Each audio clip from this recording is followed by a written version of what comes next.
Hello दोस्तों, welcome to example. हम example कलम से क्रांति। मैं अभिनंदन आप सभी का आपके अपने परिवार एग्जाम्पल में अभिनंदन करता हूँ। आज हम यहाँ पर डिस्कस करने वाले हैं एक शानदार सेशन आप लोगों के साथ जो रहेगा आपके लिए बहुत ही इंपॉर्टेंट और बहुत ही खास एसएससी जीडी प्रैक्टिस 3 आज हमारे सामने डिस्कस होने वाला है और ये सेशन आपके लिए बहुत बेहतर रहने वाला है जिसमें आप सभी चीजों को समझेंगे, सभी चीजों को आप सीखेंगे और मेरे साथ चलेंगे कि मैं कहना क्या चाहता हूं और मेरी क्या भावनाएं हैं। जैसा कि आपको पता ही है, एक बार आपको फिर से बता रहा हूं, हम डेली सुबह 8 बजे वाली क्लास में हमारी जो सुपर 20 बुक है उसका एक एक प्रैक्टिस सेट डेली डिस्कस कर रहे हैं।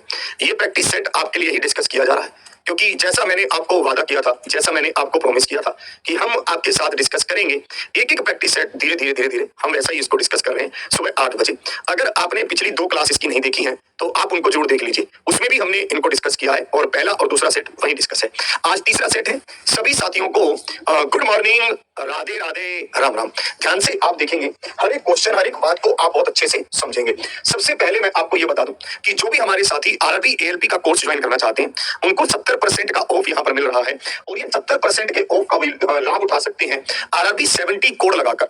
जैसे ही वो आरआरबी 70 कोड लगाएंगे उनको 70% का ऑफ मिल जाएगा और बैच उनका काफी कम प्राइस पर उनको अवेलेबल हो जाएगा। और इसी तरह से हमारा अब की बार अभिनंदन 5.0 आ रहा है, 4.0, 3.0, 2.0, इन सब की 1.0 अपार सफलता और मतलब बहुत अच्छी तरीके के साथ आज हम लेकर आ रहे हैं इस मंडे को, यानी कि 2 जनवरी को। क्या 5.0 8:50 पर ये है ना, मैथ स्पेशल बैच है जिसमें आप सभी चीजों को बिल्कुल बेसिक टू एडवांस लेवल पर सीख सकते हैं, जिनमें आप मैथ्स की बारीकियों को समझ सकते हैं। आज के सेशन के सबसे पहले प्रश्न की ओर चलते हैं कि आज के सेशन का सबसे पहला प्रश्न क्या है, इसको देखेंगे। इन्होंने कहा कि एक व्यक्ति ने एक वस्तु को 18% की हानि पर बेचा। यदि वह इसे 960 रुपए अधिक में बेचता तो उसे 12% का लाभ होता। ठीक है, यदि वस्तु 3840 रुपए में बेची जाती तो लाभ प्रतिशत कितना है? लाभ प्रतिशत आपको जल्दी से बताना है, बताइए। लाभ प्रतिशत आपको जल्दी से बताना है, प्रॉफिट परसेंटेज आपको यहां पर बताना है। आप कैसे करेंगे? इन्होंने कहा एक व्यक्ति ने एक वस्तु को 18% की हानि पर बेचा। ठीक है, यदि वह इसे 960 रुपए अधिक में बेचता तो उसे 12% का लाभ होता।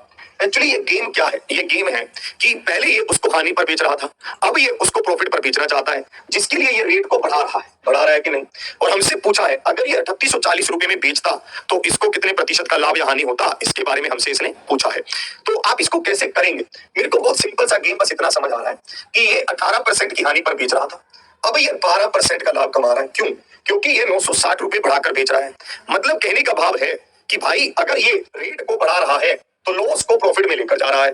कितने लॉस को? 18 को। और कितने प्रॉफिट पर? 12 पर। मतलब ये 30% का सिस्टम को बढ़ा दे रहा है, 30% इंक्रीज कर दे रहा है। हमारे कहने का मतलब है कि 960 रुपए बढ़ाने पर ये 30% बढ़ता है। ठीक है, तो अगर ये 3840 रुपए में बेचेगा तो ये कितने रुपए के बराबर होगा? बस आपको इस प्रश्न में कहीं पर भी क्रय मूल्य निकालने की और करने की, कुछ भी करने की जरूरत नहीं है। सिंपल आपको ये प्रश्न बस देखना है। तो आप इसको देखेंगे, ये 4 पर कट गया, ये 120% है। 120% का मतलब क्या है? 20% का प्रॉफिट है, क्योंकि कोई भी क्रय मूल्य, कॉस्ट प्राइस अपने आप में 100% होता है और जब भी कोई कॉस्ट प्राइस अपने आप में 100% होता है और अगर ये 120% में बिकेगा तो कितने प्रतिशत का लाभ होगा? 20% का लाभ होगा, 20% का प्रॉफिट होगा। इसलिए ऑप्शन सी क्या है? बिल्कुल सही उत्तर है, option C is the right answer. इस प्रश्न पर आते हैं। इन्होंने क्या कहा? इन्होंने कहा है ए एक कार्य को 48 दिनों में समाप्त कर सकता है। ठीक है, बी उसे 60 दिनों में समाप्त कर सकता है। ठीक है, वे 12 दिनों तक एक साथ मिलकर कार्य करते हैं। ठीक है, और फिर ए चला जाता है। डी शेष कार्य का 25% कितने समय में पूरा करेगा? इस प्रश्न का उत्तर आपको बताना है। इसको देखेंगे, इसमें इन्होंने कहा ए एक कार्य को 48 दिनों में कर सकता है। ठीक है, ए एक कार्य को 48 दिनों में, बी उसी कार्य को 60 दिनों में, फिर इन्होंने कहा वे 12 दिनों तक एक साथ मिलकर कार्य करते हैं और फिर ए चला जाता है। फिर ए क्या करता है? चला जाता है। बी शेष कार्य का, इसको देखेंगे तो यहाँ पर आप एलसीएम का मल्टीपल क्या लेंगे? 240, ये 4 और ये 5, यही होगा। अब देखना इन्होंने क्या कहा। इन्होंने कहा हाँ गुरुजी किस्मत की कृपा से फिर रह गया नौकरी से, ऐसे 6 साल होंगे नौकरी नहीं लगता, क्या करें प्रभु। लो, हमारे साथी बहुत परेशान है। ठीक है, देखिए एक बात मैं आपको समझा रहा हूँ कि जीवन में बहुत सारी चीजें ऐसी होंगी जो आपको बहुत परेशान करेंगी, जो आपको बहुत मतलब एकदम से ऐसे लगेगा आपको कि यार ये सब क्या यार, छोड़ छाड़ के सब भाग जाओ यहाँ से। मैं आपको रियल में एक बात बता देना चाह रहा हूँ कि समय लगता है चीजों को होने में। आप कहें कि आज ही सब कुछ हो जाए, एकदम से सब कुछ हो जाए, नॉट पॉसिबल, ऐसा हो ही नहीं सकता। समय लगता है, टाइम लगता है, आपको निरंतर प्रयास करते रहना होता है। किसी भी जॉब को हासिल करने में 4 से 5 साल का समय लग जाता है अगर आप बहुत बेसिक से शुरुआत कर रहे हैं। अगर मैं देखूं तो अपनी तैयारी को 2014 में शुरू किया, 2017 में जाकर जॉब मिली। मतलब 3 साल का मैंने कठिन एक स्ट्रगल देखा है, जिस कारण से मैं बच्चों की भावनाओं को भी समझ पाता हूं, उनकी फीलिंग्स को भी समझ पाता हूं कि वो कैसा महसूस करते होंगे। इन दोनों ने मिलकर काम किया और 12 दिन तक किया, तो 12 9 108, टोटल काम कितना था 240, 108 काम हो गया, तो काम बचा कितना 132। 132 काम किसने किया होगा? फिर ए चला जाता है, बी शेष काम करता है, तो बी को हम 4 से भाग कर देंगे। परंतु इसने ये नहीं कहा कि यहाँ पर आपको पूरा का पूरा शेष काम करना है, नहीं, इसने कहा बी शेष कार्य का 25% हिस्सा, इस काम का भी 25% हमें बताना है। जो ये शेष काम बचा है इसका 25%, 25 चौके 100, 4 तिया 12, 4 तिया 12, तो 33/4 आया। 33/4 मतलब क्या हुआ? 8 सही 3/4 आया, क्योंकि 8 सही 1/4 आया, क्योंकि 8 चौके 32 होता है। फिर हमें पता है कि एक दिन में 24 घंटे होते हैं, ये 8 दिन तो हो गए और साथ में 6 घंटे ही हो गए। 8 दिन 6 घंटे, ऑप्शन बी। बी क्या है? बिल्कुल सही उत्तर है, option B is the right answer. फिर से आप इसको यहाँ पर ध्यान से देखेंगे, फिर से आप इसको एक बार ध्यान से यहाँ पर समझेंगे कि ये कैसे कैसे कहना, ये कैसे कैसे कहना चाह रहा है। 8 सही 1/4 था, एक दिन में 24 घंटे होते हैं, तो आपने 24 गुना 1/4 किया, तो आपके पास क्या आया? 6 घंटे और आ गया, तो 8 दिन 6 घंटे हो गया। चलिए इस प्रश्न बनाते हैं। इन्होंने यहाँ पर क्या कहा है, आप इसको कैसे सोचते हैं, दोनों पर बात करते हैं। ठीक है, इन्होंने यहाँ पर कहा है कि 52, 71, 43, 22 और ए प्लस बी का औसत 55 है। ठीक है, 42, 45, 49, 51, सी और डी का औसत 53 है। हमसे बोला है ए बी सी और डी का औसत क्या है, हमसे ये बोला है। ए बी और सी, ए बी सी डी, इनका औसत क्या है, हमसे ये बोला है। इसको देखेंगे। देखिए, इस प्रश्न को करने के 2 तरीके हैं मेरे पास। सबसे पहला तरीका क्या है कि मुझे औसत क्या दे रखा है 55, कितनी संख्याओं का, 1 2 3 4 5 6, मैं 55 को 6 से गुना करूं तो मेरे पास आएगा 330। फिर मैं जो भी वैल्यू दे रखी है इनको जोड़ूं और 330 में से माइनस करूं, फिर मेरे पास a प्लस बी का मान आ जाएगा। फिर ऐसे ही मैं करूं, यहाँ पर इन सबको जोड़ूं, 1 2 3 4 5 6 7, है ना, और इसको 53 से गुना करूं, 53 से गुना करके फिर मैं वैल्यू को निकालूं। एक तरीका ये है, पर ये तरीका इतना मजेदार नहीं है। तो मजेदार सर क्या है वही बता दो, ध्यान से सुनो। मजेदार ये है कि मैं यहाँ पर देखूं कि a प्लस बी का मान क्या होगा। ध्यान से सुनना, इन्होंने कहा कि औसत 55 है, ठीक है जी, तो दोनों का मान 55 मतलब 110 तो होना चाहिए। अब सुनना, रोटी कंसेप्ट लग रहा है। इसने कहा कि मैं 52 रोटी लेकर आया हूँ, रोटी लानी थी 55, तो मेरे लिए 3 और ले आना, इन्होंने कहा ले आएंगे। इसने कहा कि मैं 71 रोटी ले आया हूँ, रोटी लानी थी 55, तो तुम मेरे लिए कितनी कम लेकर आना, 16 कम ले आना, तब भी मैं काम चला लूंगा और मैं तुम्हें भी हेल्प करूंगा, 16 कम ले आना। ठीक है, आप अगर 11 में से यहाँ पर 6 कम करेंगे तो 5, और इसी तरह से हाँ 55 हो गया। ठीक है, फिर तीसरे ने कहा कि मैं यहाँ पर 43 रोटी ले आया हूँ, लानी थी 55, तो तुम मेरे लिए भी एक काम करना, 12 रोटी ले आना, और चौथे ने कहा कि मेरे लिए 33 रोटी ले आना। यही गेम बनेगा। तो आप अगर इन सबको देखेंगे प्रॉपर तरीके से, तो 12 और 3 15, 16 में से 15 गया, एक मतलब 15 में से 16 गया, -1 32, तो 32 इसमें आप जोड़ देंगे तो 142 आ गया a प्लस बी का मान। तो आप यहाँ पर देखेंगे a प्लस बी का मान आपके पास क्या आएगा, 142 आ जाएगा। ठीक है, आप यहाँ पर देखेंगे a प्लस बी का मान आपके पास क्या आ जाएगा, 142 आ जाएगा। आप ऐसा कर सकते हैं, ठीक है, अगर आप चाहें तो आप यहाँ पर ऐसा कर सकते हैं, 142 आ गया। फिर आप देखेंगे c प्लस डी का मान क्या होगा। हमने पता है कि 53 होना चाहिए था, तो 3 दूनी 6 और 5 दिया 15, तो 156। ठीक है, हमने यहाँ देखा ये 42 है, तो आप कितना जोड़ेंगे इसमें, 11। आपके पास 45 है, तो आप कितना जोड़ेंगे यहाँ पर, 5 और 3 8। आपके पास 49 है, कितना जोड़ेंगे, 4, 51 है 2। आपके पास 42 है, कितना जोड़ेंगे आप, 11।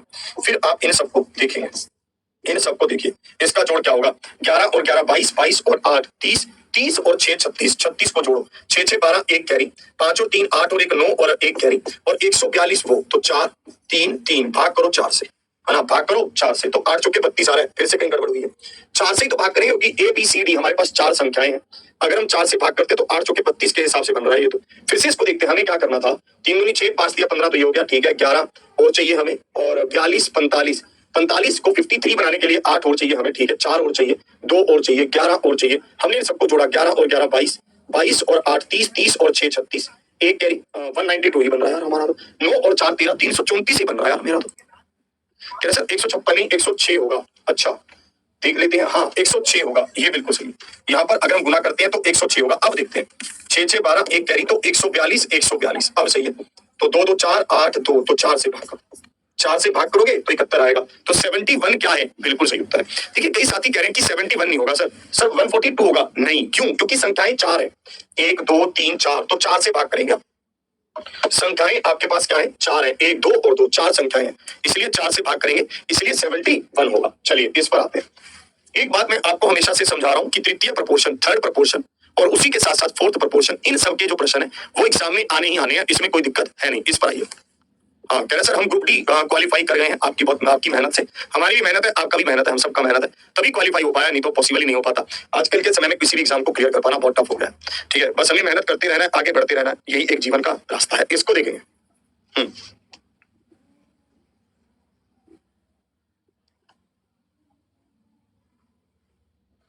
चलिए इसको देखेंगे, इसमें क्या कह रहा है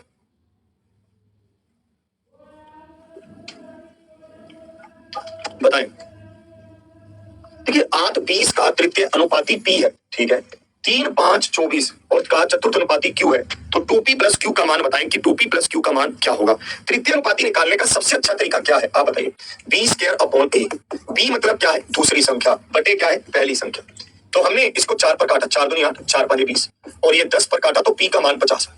Q का मान क्या होगा, Q का 3/5 बराबर 24/Q, तो 8 दिया 24, तो Q का मान 40 होगा। तो यहाँ पर क्या होगा, 2 गुना में 50 प्लस में 40, तो हमारे पास 140 है। 140 मतलब ऑप्शन ए। ऑप्शन ए क्या है, बिल्कुल सही उत्तर है, option A is the right answer. Option A क्या है, बिल्कुल सही उत्तर है, option A is the right answer. 140। इस पर आते हैं। देखिए हमारे पास एक छिनक इन्होंने दे रखा है, एक फ्रस्टम इन्होंने दे रखा है। फ्रस्टम होता क्या है, एक बाल्टी के रूप में होता है। छिनक के रूप में एक 35 मीटर ऊंची बाल्टी पानी से भरी हुई है। इसके निचले और ऊपरी सिरे का हमें अनुपात दे रखा है। छिनक देखिए कैसा दिखता है, फ्रस्टम देखिए कैसे दिखता है, इस तरह का होता है। ठीक है, थोड़ा अजीब बाल्टी बन गया है, थोड़ा अच्छा बाल्टी बनाते हैं ताकि देखने में अच्छा लगे। हाँ अब सही है ये बाल्टी। इन्होंने इस बाल्टी में कहा कि नीचे और ऊपर का रेडियस है, ठीक है। इन्होंने कहा कि नीचे का रेडियस 12 है और ऊपर का रेडियस 18 है, ठीक है। यदि इस बाल्टी से भरे हुए पानी से पानी एक ऐसे बेलनाकार ड्रम में डाला जाता है जिसकी आधार की त्रिज्या 20 सेंटीमीटर है, तो ड्रम में पानी कितनी ऊंचाई तक भरेगा, तो ड्रम में पानी कितनी ऊंचाई तक जाएगा, इस बात को हमें बताना है। देखिए सबसे पहले आपको ये बात स्पष्ट होनी चाहिए कि अगर आप बाल्टी के पानी को ड्रम में डालेंगे तो दोनों का आयतन क्या होगा, बराबर होगा। दोनों का वॉल्यूम क्या होगा, बराबर होगा। हाँ, इसका मतलब क्या है, हमें बाल्टी का वॉल्यूम पता होना चाहिए। बाल्टी का वॉल्यूम क्या है, 1/3 R² प्लस में R² plus R into R, यही हो। तो आप क्या रखेंगे, 1/3 पाई। R का R क्या है, 12 है, तो 12 का स्क्वायर, 18 का स्क्वायर और 12 गुना में 18, यही होगा। अब ये बराबर किसके है, एक ड्रम के, तो ड्रम का वॉल्यूम क्या है, पाई है ना, R² इंटू H है, और H का मान हमें बताना है कि कितनी ऊंचाई तक ये भरेगा, तो पाई से पाई कट गया, तो 1/3 है। 12 का स्क्वायर क्या है, 144, ठीक है। इसी तरह से आप यहाँ पर देखेंगे तो हमारे पास 18 का स्क्वायर क्या है, 324 और 12 गुना में 18, 12 के 96, 9 कैरी, 12 और 9 21, तो यहाँ पर होगा 14, 1 कैरी, 4 और 1 5, 6 7 और 1 8, और यहाँ पर 684 होगा। तो हमने यहाँ पर 684 सिंपल में लिख सकते हैं, 684 लिख दिया, 684 यहाँ लिख दिया। बराबर क्या होगा, 12 गुना में, ठीक है, सॉरी बराबर क्या होगा, 20 गुना में, है ना, 20 गुना में H का मान मुझे बताना है। 3 पर काटिए, 3 दूनी 6 और 3 दूनी 6, 8 3 24, 2 पर काटिए इसको, आगे और भी तो कटेगा ना, 2 पर काटिए, 1 1 4, फिर आप इसको 2 पर काटिए, है ना। हमने इसको काटा 3 दूनी 6, 3 दूनी 6 और 8 3 24, फिर हमने इसको 2 पर काटा तो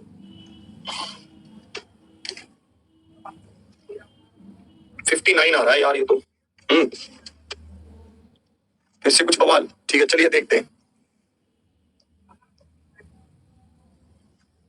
हाँ, यहाँ पर हमें फ्रस्टम की ऊंचाई भी दे रखी है 35, तो यहाँ 35 भी आएगा क्योंकि H भी गुना होता है, ठीक है।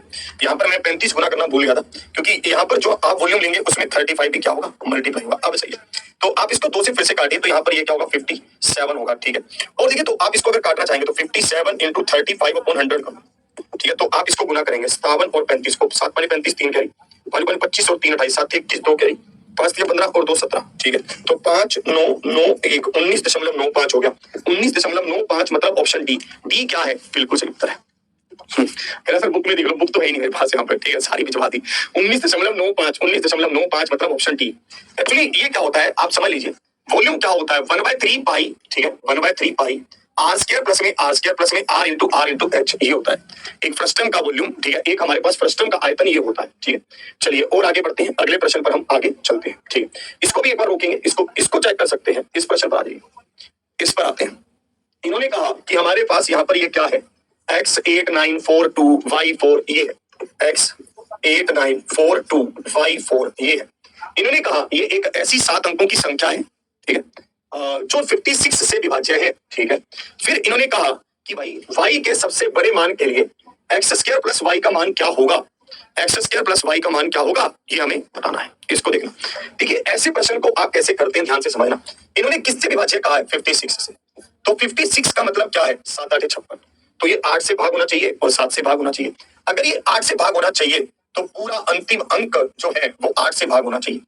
इन्होंने कहा है कि y के सबसे बड़े मान के लिए, तो y का सबसे बड़ा मान क्या हो सकता है, नो रख लेते हैं। चलो अगर मैं नो रखता हूं तो क्या ये सेटिस्फाई हो रहा है, नहीं हो रहा, क्योंकि 8 या 24 है ना, आप यहाँ देखेंगे 8 या 24 तो नीचे 54 बचेगा तो बात बनेगी, तो नो तो नहीं आएगा, 8 भी नहीं आएगा क्योंकि फिर 44 बचेगा, है ना। 7 देखते हैं, 7 भी नहीं आएगा। 6 देखते हैं, 8 या 24 और फिर 24, तो 8 या 24, 24 से 24 कट गया तो y का मान 6 आ गया ना, y का मान 6, ठीक है जी, y का मान तो 6 आ गया, आपने इसको हटा दिया, ठीक है। फिर इसने यहाँ पर कहा है कि y का मान तो ये 6 आ गया, ठीक है। अब x का मान देखो, x का मान क्या होगा, अब ध्यान से समझना। देखिए आपको एक गेम समझा रहा हूँ, उस गेम को ध्यान से कैच कर लेना मैं कैसे कह रहा हूँ। आपको असल में क्या करना होता है, आपको असल में लास्ट की 3 वैल्यू को, अब हमें 8 का मान तो पता चलेगा 8 से भाग हो रहा है। अगर हम देखें कि 7 से भाग को आप कैसे बताएंगे, अगर हम देखें कि हम कैसे निकालेंगे कि 7 से भाग हो रहा है कि नहीं, तो आप क्या करेंगे, अंतिम 4 डिजिट्स को अलग ले लेंगे। आपने ले लिया 4 2 6 4 और इनको अलग ले लेंगे x 8 9 ऐसे ले लेंगे। आप यहाँ पर देखेंगे अंतिम 4 डिजिट्स को आप अलग ले लेंगे, ठीक है, और आप इनको अलग ले लेंगे, ठीक है। एक मिनट देखिए, एक मिनट, इसको एक बार आराम से समझते हैं, फिर से आप देख लीजिए। देखिए 2 तरीके हैं हमारे पास इसको करने के। पहला तरीका तो वही है कि हम शुरू से करने लगे। दूसरा तरीका क्या है, अंतिम 3 को अलग लो, सॉरी अंतिम 3 को, और उनको यहाँ पर आप लिखो 2 6 4। अब देखो, अब जो ये अंतर आएगा ना, ये अंतर आपको क्या होना चाहिए, 7 से भाग होना चाहिए। अब जो भी ये अंतर आएगा ये 7 से क्या होना चाहिए, भाग होना चाहिए। 0 3 6 x, मैं यहाँ x का ऐसा क्या मान रखूं कि ये 7 से भाग होने लग जाए। आप कहेंगे 7 ही रखो सर, क्योंकि जब तक आप यहाँ पर 7 नहीं रखेंगे ये 7 से भाग होगा ही नहीं। आप चाहे कुछ भी रखकर देख लो, फिर से आप इसको समझ लीजिए, बहुत अच्छा तरीका है ये, ठीक है। 56 का डिवाइड कैसे पता चलेगा, 7 और 8 का डिवाइड होना चाहिए। 8 का डिवाइड क्या है, अंतिम 3 अंक 8 से भाग होने चाहिए। फिर 7 से भाग के रूल को समझ लो कि 7 से भाग का रूल क्या है। 7 से भाग का रूल ये है कि आप क्या करो, अंतिम 2 को अलग ले लो, बाकी जो संख्याएं बची उसमें से इन 2 संख्याओं को माइनस करो, जो भी आपके पास आएगा वो 7 से भाग होना चाहिए, ये रूल है, ठीक है। तो 7 से भाग होने के लिए x का मान 7 रखेंगे, तो आपने x का मान 7 रखा तो 49 प्लस में 6 तो कितना हुआ 55 हुआ, तो ऑप्शन डी हुआ। तो ऑप्शन डी क्या है, बिल्कुल सही उत्तर है, option D is the right answer. इस तरह से हुआ, क्लियर। प्रश्न बहुत हाई क्वालिटी का है ये, ठीक है, क्योंकि 7 से डिविजिबिलिटी के मैंने बहुत कम प्रश्न देखे हैं और ये उनमें से एक है 7 से डिविजिबिलिटी वाला, मैंने देखे नहीं है 7 से डिविजिबिलिटी वाले, ये बहुत रेयर देखने को मिलते हैं। इस पर आइए, इन्होंने कहा नमक की कीमत में 15% की कमी एक व्यक्ति को 272 रुपए में 2 किलोग्राम अधिक नमक खरीदने में सक्षम बनाती है। नमक की घटी हुई प्रति किलोग्राम कीमत बताएं कि नमक की घटी हुई कीमत प्रति किलोग्राम में कितनी है। इस प्रश्न का उत्तर आपको बताना है, इसको देखेंगे।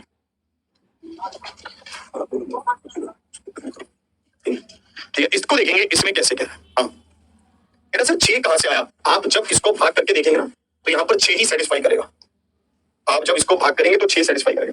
इस प्रश्न को आप 2 तरीकों से कर सकते हैं, कैसे कैसे ध्यान से देखना। कह रहे सर 49 कैसे हो गया, क्योंकि x का मान 7 था, आपने 7 का वर्ग किया, स्क्वायर किया तो 49 हो गया। इसको देखेंगे, इन्होंने कहा नमक की कीमत में 15% की कमी एक व्यक्ति को 272 रुपए में 2 किलोग्राम अधिक नमक खरीदने में सक्षम बनाती है और उसको कैपेबल बनाती है, ये इन्होंने कहा, ठीक है। मैंने यहाँ पर आपको एक ही बात कही। देखो इस प्रश्न को करने के 2 तरीके हैं, समझ लो क्या क्या है। सबसे पहला तरीका है कि 272 रुपए आपने दुकानदार को दिए कि भाई ये ले, उसने कहा भैया कीमत कम हो गई है, आपने कहा कितने प्रतिशत, उसने कहा 15%, ठीक है। उसने आपको 272 में से 15% रुपए आपके वापिस करने चाहे कि भैया ये रख लो, आपके ये रुपए बच रहे हैं। आपने कहा भैया इसका भी नमक ही दे दो, उसने कहा भैया 2 किलोग्राम नमक इसका और आ जाएगा। उसने क्या रेट लगाया होगा, जो आज का रेट होगा वही तो लगाया होगा, बस। तो इतने रुपए में उसने 2 किलोग्राम नमक हमें और दे दिया। इसका मतलब क्या है, आज का रेट क्या है, 2 से आप इसको काटेंगे, 2 एकम 2 3 6, यही होगा। आप इसको 5 पर काट, 5 दिया 15 और 5 दूनी 10 और 0 तो 2 पर काट लीजिए, तो आपका ये कटेगा 6 और 8, ठीक है। 8 को और इसको गुना करो, 8 दिया 24, 2 कैरी, 6 दिया 18 और 2 20, तो 20.4 आ गया। 20.4 मतलब ऑप्शन सी। ऑप्शन सी क्या है, बिल्कुल सही उत्तर है, 20.4 क्या है, भ्रम सकते हैं। दूसरा तरीका आपके पास रेशो मेथड है, 15% कीमत कम हुई तो 5 दिया 15 और 5 20 और अनुपात 17, 17 अनुपात 20, उससे मैं करना नहीं चाह रहा हूँ क्योंकि उससे भिन्न सा बन रहा है, मजा नहीं आ रहा है। ये मुझे बहुत अच्छा और सॉलिड तरीका लगता है। इसको देखते हैं, इसमें इसने क्या कहा, वह सबसे बड़ी संख्या कौन सी है, वह सबसे बड़ी संख्या कौन सी है जिससे 156, 156, 181 और 331 को विभाजित करने पर प्रत्येक स्थिति में शेषफल 6 आता है। इस प्रश्न को देखेंगे। हाँ, बहुत सारे साथी थे हमारे जो कहते थे सर बहुत आसान आसान लाते हो, बहुत आसान आसान पढ़ाते हो, हैं भाई कहाँ है वो, उड़ती हवा सा था वो, उड़ती पतंग सा था वो, कहाँ गया उसे ढूंढो। भाई ढूंढो यार, कहाँ गया वो। ठीक है, इसको देखेंगे। देखिए, इस प्रश्न में हम बहुत अच्छे तरीके से समझते हैं कि 156, 181 और 331 हमारे पास संख्या है। हमें यहाँ पर एक ऐसी संख्या बतानी है, जब हम बड़ी से बड़ी संख्या हमें बतानी है, जिससे जब हम इन्हें भाग करें तो 6 बचे। 6 जब भी ये कहेगा कि ये बचे तो आप उसको उससे घटा दें। जैसे ही आप घटाओगे तो 180, 175 और 325 जो भी संख्याएं आपके पास बची हैं, आपको इनका HCF लेना है। आपको इनका क्या लेना है? HCF लेना है।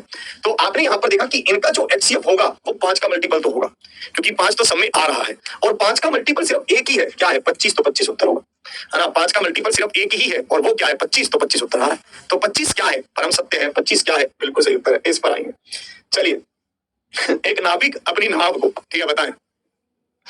ठीक है, एक नाविक अपनी नाव को शिथिल जल में 9 किलोमीटर प्रति घंटे की चाल से चला सकता है। ठीक है, वह 9 घंटे में धारा की दिशा में 44 किलोमीटर, ठीक है, और धारा की विपरीत दिशा में 35 किलोमीटर, ठीक है ना। और वह, चलो इसको तो 9 घंटे लगते हैं ऐसे जाने में। यहाँ पर देखना, धारा की दिशा इसने कहा है, नाव की चाल क्या है? 9 है। 9 + x, 9 - x, ये प्लस। और इसी तरह से वह धारा की दिशा में, ठीक है, 33 किलोमीटर, और धारा की विपरीत दिशा में 28, है ना। तो चाल तो इसकी वही है, 9 + x और 9 - x। ठीक है, इसने कहा कि इसको कितना समय लगेगा, समय हमसे पूछा। इसने कहा कि कितना समय इसको लगेगा, और समय से पूछा गया। इसका उत्तर बताएंगे। देखिए, इतनी समझ को डेवलप करता है ना ये हमारी, हमें सीधा समझ आ रहा है कि x का मान अगर मैं अपनी मर्जी से पुट कर लूं तो ज्यादा अच्छा है, अगर मैं कैलकुलेट करूंगा तो बहुत रहता फैल जाएगा। यही है। तो आप इसको यहाँ पर देखेंगे, हम x का मान क्या रखें? x का मान 2 रखें। आप कहेंगे क्यों सर 2 ही क्यों? 2, देखो आपको एक ऐसी वैल्यू रखनी है जिससे आप इन दोनों ऊपर वाले जो डिस्टेंस है उसको काट सको, और जब आप उसे काटो तो जोड़ ये आ जाए। यही है। आपको एक ऐसी वैल्यू रखनी है जिससे आप इनको काट सको, और काटो तो 9 आ जाए। आपने x का मान 2 रखा, तो आपने देखा कि 9 और 2 11, तो ये 4 आया। 9 में से 2 गया 7, तो 7 × 35, तो 4 और 5 9 आ गया। तो x का मान हमें क्लियरली पता चल गया कि x का मान 2 है। ठीक है, अब आओ आगे। अब वैल्यू रखो 2 यहाँ पर, 2 यहाँ पर, 2 यहाँ पर। 33/11 प्लस में 28/7, तो 7 × 28। 33 को 11 से भाग किया 3, तो 7 आ गया। 7 मतलब ऑप्शन बी आ गया। ऑप्शन बी क्या है? बिल्कुल सही उत्तर है। ऑप्शन बी क्या है? परम सत्य है। ये ऐसे सवाल हैं, है ना, जिनसे आपकी समझ, देख रहे हो आप किस लेवल पर पहुंच गई है। मतलब आप उस लेवल पर सोचने लगे हो जहां पर सोचना आपको चाहिए, है ना। इसको देखेंगे, इसमें इसने क्या कहा है। इसमें इसने कहा एक राशि उधार ली गई, 980 रुपए की 2 समान वार्षिक किस्तों में वापिस भुगतान की गई, जिसमें 4% वार्षिक ब्याज लिया गया। इसको देखेंगे, है ना। क्या सर 9 नंबर को रेशो मेथड से करवा दीजिए। ठीक है, करवा देंगे। पहले इसको भी कर लेते हैं, है ना। इन्होंने यहाँ पर कहा एक राशि उधार दी गई और 980 रुपए की 2 समान वार्षिक किस्तों में वापिस भुगतान की गई, जिसमें 4% वार्षिक ब्याज लिया गया। फिर इसने कहा उधार ली गई राशि कितनी थी? उधार ली गई राशि हमें बताएं, अप्रोक्सीमेट करके बता दें, अप्रोक्सीमेशन में बता दें। हमें पता है कि 4% है, 4% है तो 1/25 है, तो ये क्या होगा? 25 से 26 हो। ठीक है, फिर इसने कहा कि अगले साल क्या होगा? 625 और 676 होगा। 676 और 676 को बराबर करो तो 26 से गुना करो। भाई यही तुम करते आए हैं हमेशा। हम क्या करते रहे हैं? किस्तों को बराबर करते रहे हैं। ठीक है, ये किसको रिप्रेजेंट करती है? किस्त को। तो 26 और 26 गुना तो 676, 26 और 25 गुना, ठीक है, तो 5 के 30, 3 करी, 5 दूनी 10 और 3 13, तो 52, 0, 5 6 6.5। अब देखो ये क्या है भाई? ये हमारे पास मूलधन है और ये किस्त है। ये एक किस्त को रिप्रेजेंट करता है। फिर से समझ लो मैं कैसे करता हूँ ऐसे प्रश्नों को। एक एक स्टेप फिर से आपको समझा रहा हूँ। हमने 4% को लिखा 4/100, तो 1/25। 25 यहाँ लिखा, 25 में 1 जोड़ा तो 26 यहाँ लिखा। ठीक है, अगले क्योंकि 2 साल है तो हमने इसलिए दोनों का स्क्वायर कर दिया। जैसे हमने दोनों का स्क्वायर किया, ये 625, ये 676, मुझे इसको भी 676 बनाना है तो मैंने 26 से गुना कर दिया। क्यों बनाना है? क्योंकि दोनों किस्तें बराबर हैं। ठीक है, मैंने जैसे 26 से गुना किया, ये 676 और ये 650 हुआ। ठीक है, इसने हमसे, देखो मुझे बताओ ये टोटल क्या है? ये मूलधन है। ये टोटल क्या है? मूलधन है हमारे पास। ये टोटल हमारे पास क्या है? मूलधन है। मूलधन मतलब प्रिंसिपल है। ठीक है, हमें यहाँ पर ये बताना था कि इसने कितनी राशि उधार ली। 676 किसके बराबर है? 980 की, क्योंकि 2 वार्षिक किस्तों में कहा है तो एक किस्त हमें पता चल गई। तो 1270 किसके बराबर होगा? 980/676 गुना में 1270। ये होगा 980/676 गुना में 1275 है या 70 है? ये देख लो, गुना में 1275 है या 70 है? इसको देखो, यहाँ पर 75 होगा, 75 है ये, क्योंकि एक जुड़ेगा तो सॉरी यहाँ 5 जुड़ेगा तो यहाँ 5 ही तो होगा। तो ये 1275 है, 1275। ठीक है, अब इसकी काटापीटी में बहुत दिक्कत। जब आप इसको काटोगे तो ये अप्रोक्सीमेट 1848 आएगा, जिसको हम अप्रोक्सीमेट 1850 कह देंगे। ठीक है, जब आप इसको यहाँ पर काटेंगे, ठीक है, हाँ सर आप प्लीज मुझे बताइए कि वर्ग 3 में मैरिज सर्टिफिकेट अभी अपलोड करना है या डॉक्यूमेंट वेरिफिकेशन के समय अपलोड करना है? साथ ही मैंने जो अभी अपलोड करना है। अच्छा, मुझे इस बारे में ज्यादा जानकारी नहीं है डॉक्यूमेंट वेरिफिकेशन के बारे में, मैं आपको गलत गाइड नहीं करूंगा, ठीक है? मैं आपको पता करके बता दूंगा कि क्या गेम है, ठीक है? इस पर आते हैं। दिनेश जी कह रहे हैं कि नाम धार वाला फिर से बता दो, बेसिक से बताओ। यार अब इससे बेसिक क्या करें? देखो 44 किलोमीटर धारा की दिशा में जाता है, अगर धारा की दिशा में जाएगा तो दोनों जुड़ेंगे, है ना? 35 किलोमीटर धारा की विपरीत दिशा में जाता है तो माइनस होंगे। इसलिए हमने एक्स के मान को 2 पुट करके देख लिया कि ऐसा हो सकता है, इसलिए रख लिया, है ना? और वो सेटिस्फाई कर गया। इसको देखते हैं, इसको देखते हैं। ये शादीशुदा है भाई। हाँ भाई शादीशुदा है तभी तो पूछ रहा है। चलिए इसको देखेंगे, है ना? जीतू जी कह रहे हैं कि कल वाला जो 8 नंबर प्रश्न है वो भी करवा दीजिए, ठीक है? चलिए कोई बात नहीं, देख लेंगे। इधर आइए, इन्होंने कहा कि 90,000 रुपए की राशि ए को 5% की साधारण ब्याज पर 4% के लिए उधार लेता है और वह इसे 7% की साधारण ब्याज पर 4 वर्षों के लिए बी को उधार देता है, ठीक है? तो आपका देना, आप उसको प्राप्त होने वाला लाभ ज्ञात कीजिए कि उसको प्राप्त होने वाला लाभ क्या है, ये हमें बताना, ठीक है? इस प्रश्न को हमें बताना है, बताइए जल्दी से। देखिए यहाँ पर आप समझ लीजिए ये कैसे करते हैं, ठीक है? बहुत सिंपल है, मुझे लगता है आगे आने वाले प्रश्न सिंपल होंगे क्योंकि 3-4 प्रश्न हर पेपर में मैंने ऐसे रखे हैं जो बिल्कुल जल जला उठा देंगे, जल जला, ठीक है? इसमें इसने कहा ये क्या करता है, rate into time, rate into time मतलब 20%।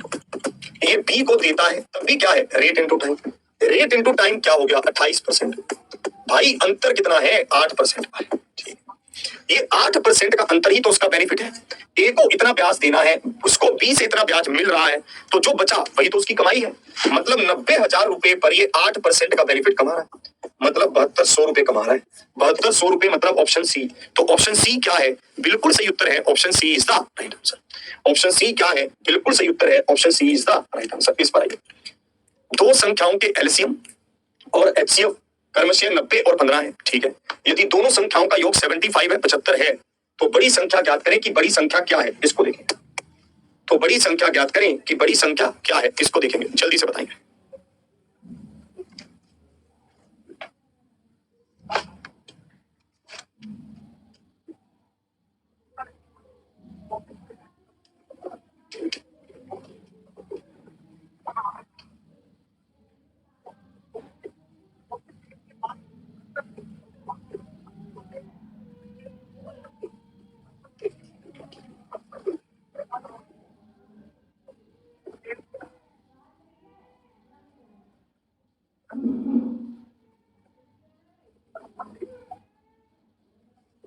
चलिए यहां पर इन्होंने दे रखा है दो संख्याओं के एलसीएम, एलसीएम क्या है 90 और एचसीएफ क्या है 15, है ना? दोनों संख्याओं का योग क्या है 75, 75।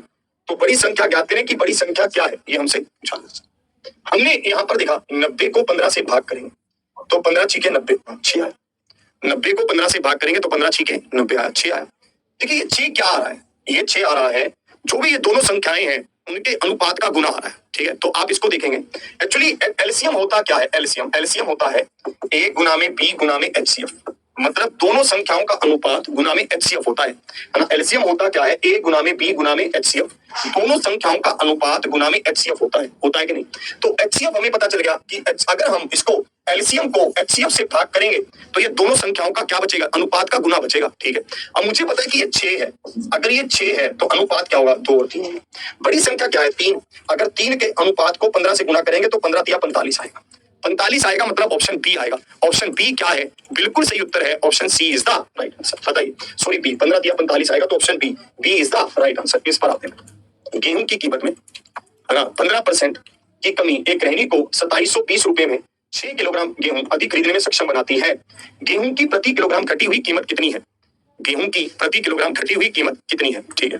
पवन जी कहेंगे सर मैंने आपको इंस्टाग्राम पर मैसेज किया, आपने सीन करके रिप्लाई नहीं दिया। ऐसा कर दिया मैंने, कोई बात नहीं पवन जी, गुस्से ना हो, इतना कॉपी पेस्ट ना करें, ठीक है? कर देंगे भाई आपको भी, ठीक है? चलिए गुस्सा इतना नहीं, ठीक है भाई? इतना फालतू कमेंट काहे कर रहे हैं भैया, कर दिया आप लोगों ने तो यार। चलिए इस पर आते हैं, गेहूं की कीमत में 15% की कमी, तो आपके पास 2720 रुपए थे, ठीक है? आप गेहूं लेने गए, आपने 2720 रुपए दिए, दुकानदार ने कहा नहीं नहीं भैया 2720 रुपए नहीं चाहिए, गेहूं का रेट 15% कम हो गया है, आपके 15% रुपए बच रहे हैं।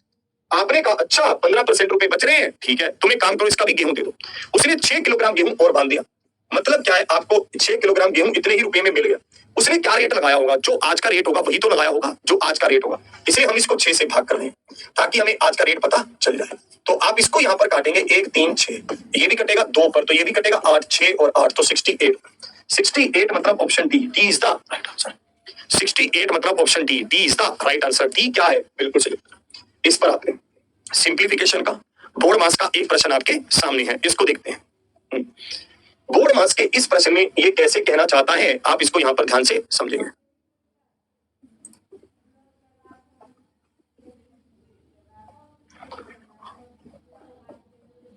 सिक्किम में काफी दर्दनाक घटना हुई है। सिक्किम में ऐसा हुआ है कि हमारे भाई शहीद हुए हैं, ये बात बिल्कुल सही है। वो काफी ज्यादा मतलब गहरा एक कर्व था, एक मोड़ था, जिस कारण से ट्रक फिसल गया और खाई में जाकर गिर गया। ठीक है, इसको देखेंगे, इसमें इन्होंने क्या कहा, इसमें तो सिंपल तो ये बात समझ आएगी, तो माइनस होंगे तो निपट लेंगे। यहाँ पर बचेगा क्या हमारे पास, 625/5 गुना में 5 ये होगा, है ना। अगर किसी का उत्तर 25 आ रहा है तो बहुत बड़ी गड़बड़ है, क्योंकि बोर्ड मास का रूल कहता है पहले डिवाइड करो, तो पहले आप डिवाइड करोगे, फिर आप गुना करोगे, तो फिर आप गुना करोगे तो 625 आएगा। 625 मतलब ऑप्शन बी। तो ऑप्शन बी क्या है, बिल्कुल सही उत्तर है, option B is the right answer. इसमें यह गलती हो सकती है कि हम 625/25 लिख दें, यह गलती होने की संभावना है, पर यह गलती करनी नहीं है आपको। ठीक है, यह गलती होने की संभावना तो है, पर यह गलती करनी नहीं है। इस पर आइए, देख लो आप, शुरू में इसने एकदम से धमाका सा डाल दिया और फिर बाद में ये लपेट दिया इसने मामला सिंपल प्रश्नों पर। 4200 की राशि 3 वर्ष में साधारण ब्याज की दर से 5082 रुपए हो जाती है, प्रतिशत ब्याज की दर क्या है, 5082 रुपए हो जाती है। 4200 रुपए की राशि, तो ब्याज कितना है, 882 रुपए का ब्याज है। ये 882 रुपए का ब्याज कितने पर है, 4200 पर है, 3 सालों पे है। और रेट आपको बताना है कि रेट आपका क्या होगा, रेट बताना है, आप काटेंगे। आप यहाँ पर इसको देखेंगे कि ये कितने पर जा रहा है, या फिर 3 पर काट लेते हैं पहले। 3 दूनी 6 और 9 तिया 27 और 3 चौके 12, ठीक है। फिर आप इसको यहाँ पर देखेंगे, है ना, आप इसको यहाँ पर काटेंगे, 7 दूनी 14 तो 7 पर गया है, तो रेट क्या आ गया, 7%। 7% मतलब ऑप्शन डी आ गया।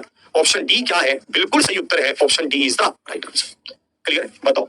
इस पर आते हैं, इन्होंने कहा कोई धन 4 वर्ष में 6000 रुपए और 5 वर्ष में 6750 रुपए हो जाता है, कैसे, कंपाउंड इंटरेस्ट की दर से ब्याज की सालाना चक्रवृद्धि हो। ब्याज की दर क्या है, हमें ब्याज की दर बतानी है, हमें बताना है कि रेट ऑफ इंटरेस्ट क्या है, रेट ऑफ इंटरेस्ट बताना है, बताइए। हाँ, ऊपर करना है कोर्स 5.0, हाँ इसको देखो ना। हाँ, एक साथी हमें पूछ रहे हैं कि सर आपका 5.0 जो कोर्स आएगा उसमें कंप्लीट मैथ्स होगा या अर्थमेटिक होगा, कंप्लीट मैथ्स होगा। अर्थमेटिक से वो बैच शुरू होगा, फिर हम जाएंगे उस पर लेकर, किस पर, धीरे धीरे फिर हम उसको एडवांस पर ले जाएंगे, समझ। अर्थमेटिक रेशो से शुरू होगा वो चैप्टर्स, रेशो से हम शुरू करेंगे, फिर धीरे धीरे हम उसको मूव करवा कर ले चलेंगे कहाँ पर, एडवांस मैथ पर। देखिए इन्होंने क्या कहा है कि 5 वर्षों में कोई राशि 6750 रुपए है और 4 सालों में कोई राशि 6000 रुपए है। ध्यान से समझ, असल में समझने वाली बात क्या है, ये गौर करिएगा, वो ये है कि ये तो कंपाउंड इंटरेस्ट है। सिंपल में तो चलो हमें पता होता था कि रेट सबका जो इंटरेस्ट है वो सभी साल का बराबर होता है, पर ये तो कंपाउंड है। कंपाउंड को कैसे समझोगे, समझो ध्यान से। एक्चुअली कंपाउंड इंटरेस्ट में क्या होता है, आप अंतर निकालते हैं, अंतर कितना हुआ, 750 का। जो भी पिछले साल का ब्याज होता है, सॉरी जो अमाउंट होता है, वही अगले साल का प्रिंसिपल होता है। ये बहुत मतलब समझ लो इस बात को ध्यान से, कैसे कह रहा हूं फिर से समझ लो। ये कह रहा है कि पिछले साल का अमाउंट क्या था, 6000, इस साल का अमाउंट क्या है, 6750। ये कहना चाहता है कि आपने जो 750 रुपए का ब्याज कमाया है ना, ये इस 6000 रुपए पर कमाया है। ये कहना चाहता है कि आपने जो 750 रुपए का ब्याज कमाया है ना, इस 6000 रुपए पर कमाया है, मतलब पिछले साल के अमाउंट पर आपने कमाया है, पिछले साल के अमाउंट पर आपने कमाया है, बस यही कहना चाहता है। तो बस, तो 75/6, 3 पर काट दो, 25/2 तो 12.5 आ गया। 12.5 मतलब ऑप्शन सी। ऑप्शन सी क्या है, बिल्कुल सही उत्तर है, ऑप्शन सी क्या है, परम सत्य है। क्लियर है, ऑप्शन सी क्या है, बिल्कुल सही उत्तर है, ऑप्शन सी क्या है, परम सत्य है। इसको देखेंगे। हाँ, कह रहे सर अभिनंदन 5.0 की फीस कम रखना। अच्छा कितनी रखें, चलो बताओ। अब 200 रुपए रख देना सर, ऐसे भी नहीं यार। चलो अच्छा बताओ कितनी रखते हैं फीस, आपकी क्या इच्छा है बताओ यार। इनका वो अकाउंट हुआ नहीं क्या, वो बंद हुआ, बताओ क्या कह रहे हैं वो, है ना। एक उनको फिर से टैग कर दो भैया, इनका कर दो यार। एलसीएम वाला समझा रहा हूं अभी, ठीक है। इसको देखेंगे, हमारे पास है 2 संख्याएं, एक 16 है एक 20 है, ठीक है। इसने कहा 2 संख्याएं 16 और 20 के महत्तम समावर्तक और लघुत्तम समावर्तक का अनुपात क्या होगा, ये हमसे पूछा। तो आप यहाँ पर सबसे पहले एचसीएफ निकालेंगे, तो 4 चौकी 16, 4 5 20, तो एचसीएफ 4 होगा और एलसीएम क्या होगा, 4 चौकी 16 गुना में 5। तो आप देखेंगे 4 पर कटेगा तो 1:20 होगा। 1:20 मतलब ऑप्शन सी होगा। ऑप्शन सी क्या है, बिल्कुल सही उत्तर है, ऑप्शन सी क्या है, परम सत्य है। चलिए इसको देखते हैं, इसमें क्या कह रहा है।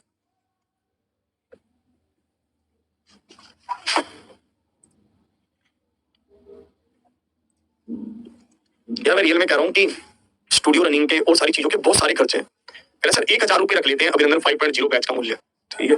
चलो देखता हूँ मैं, ठीक है। पिछली बार हमने अभिनंदन 4 का मूल्य 1100 रखा था। पिछली बार हमने अभिनंदन 4 का मूल्य जो रखा था वो 1100 रुपये था। अब की बार चलो देखता हूँ मैं कुछ, ठीक है। इन्होंने कहा कि एक त्रिभुज की भुजाओं का अनुपात 4 3 2 है, तो परिमाप क्या होगा सबका जोड़। जोड़ क्या है 9, 9 किसके बराबर है 63, तो एक किसके बराबर है 63/9, तो 9 7 63, 7 के। सबसे बड़ी भुजा क्या है 4 है, तो 4 का मान 7 गुना में 4 28, 28 मतलब option A is the right answer. 28 मतलब option A is the right answer. A क्या है, बिल्कुल सही, ठीक। चलिए ठीक है, अगर आप इसको देखेंगे क्या सर एलसीएम वाला समझ नहीं आया, एलसीएम वाला फिर से समझा दे रहा हूँ, एक बार रुक जाइए फिर से हल्का सा बता दे। देखो एक्चुअली होता क्या है कि एलसीएम जो होता है ना उसमें क्या होता है, उसमें एचसीएफ भी गुना होता है और उसी के साथ साथ, ठीक है, हमारे पास जो दोनों संख्याओं का अनुपात होता है वो भी गुना होता है। कैसे कह रहा हूँ समझ लो, जैसे मेरे पास है यहाँ पर 16 और 12, तो ये क्या होगा 4 आप लेंगे, 4 चौकी 16, 4 के 12। एचसीएफ क्या है 4, एलसीएम क्या है 4 गुना में 4 गुना में 3, समझ लो। एलसीएम में एचसीएफ भी गुना होता है और उसी के साथ साथ हमारे पास यहाँ पर दोनों संख्याओं का अनुपात भी गुना होता है। एलसीएम क्या था 90 और एचसीएफ क्या था 15। मैंने 90 को 15 से भाग किया तो 6 आया, 15 6 के 90। अब इस 6 में क्या है, इस 6 में 2 और 3 का गुना है, मतलब ऐसी दो, यहाँ पर हमें दो ऐसी संख्याओं को गुना करना है जिनके बीच जो मतलब कुछ जो दोनों संख्याएं एक संख्या से भागना होती हो, यही है, या फिर जिनके बीच का एचसीएफ एक हो, यही तो है। सर मुझे आपकी क्लास बहुत अच्छी लगती है, मैं आपकी यूपीएससी प्लेलिस्ट से प्रैक्टिस कर रहा हूँ, बहुत अच्छे अच्छे क्वेश्चन है। मैं उड़ीसा से हूँ, उड़ीसा से ही तैयारी कर रहा हूँ, बहुत बड़ी। तो हमें पता चलेगा कि ये 2 गुना में 3 है, ये 2 गुना 3 इसके एक ऐसे पेयर है जिनके बीच का एचसीएफ 1 होगा और ये दोनों एक संख्या से भाग भी नहीं होंगी, ठीक है। तो इसलिए हमने 2 और 3 को लिया, बड़ी संख्या 3 है तो 3 से गुना कर दिया, तो 15 या 45 हो गया। शुरू के कुछ प्रश्न बहुत टफ थे, जैसे कि आप देखेंगे है ना, ये प्रश्न था आसान था, आप कर सकते थे। ये प्रश्न ठीक था, आप कर सकते थे। ये प्रश्न भी ठीक था, आप कर सकते थे। इस प्रश्न को तो आप कर ही सकते थे। ये प्रश्न में जोड़ लग रहा था 1 2 है ना 3, ये प्रश्न होमवर्क भी है 4, ये भी जोड़ वाला प्रश्न, 4 प्रश्न में जोड़ लग गया। इसमें कोई जोड़ नहीं लगेगा, इसमें कोई जोड़ नहीं लगेगा, इसमें भी कोई जोड़ नहीं लगेगा, इसमें भी नहीं, हाँ इसमें लग सकता है 5, और ये 5 प्रश्न डल गए इसमें। भाई तुम्हारा भी मतलब वो करना जायज है, 5 प्रश्नों में इसमें जोड़ लग सकता था, 5 प्रश्न, ठीक। आपके लिए बता रहा हूँ अभिनंदन 5.0 आपका इस मंडे यानी कि इस सोमवार को सुबह 8:50 पर, ये आपका टाइम है 8:50 पर सुबह ये आ रहा है 2 जनवरी 8:50 पर हम इसको डिस्कस करेंगे। तो हंसते नहीं आप, मुस्कुराते नहीं। रेट के बारे में आपको क्या जानकारी है, प्रॉपर सारी चीजें ये आपको मंडे को बता दूंगा। इस बार बैच में आपको कुछ अलग देने वाला हूँ, ठीक है। एक बैच में डबल बैच देने वाला हूँ आपको, ठीक है, मतलब कुछ अलग करने वाला हूँ आपके लिए। इनकी पूरी की पूरी जानकारी आपको मिल जाएगी 8:50 पर मंडे को। इसका लिंक आपके कमेंट बॉक्स में है, आप वहां पर जाकर इस सेशन को तुरंत आज लाइक भी कर दीजिए। इसका जो लिंक है ना वो आपके कमेंट बॉक्स में हमने दिया हुआ है, आप एक बार वहां जाकर इस सेशन को लाइक भी कर दीजिए, ताकि आपको जब ये हम लाइव आए तब आपको पूरी जानकारी मिल सके, ठीक है। आपको जब हम यहाँ पर हम लाइव आए तो आपको यहाँ पर क्या हो पूरी जानकारी मिल सके, ठीक है।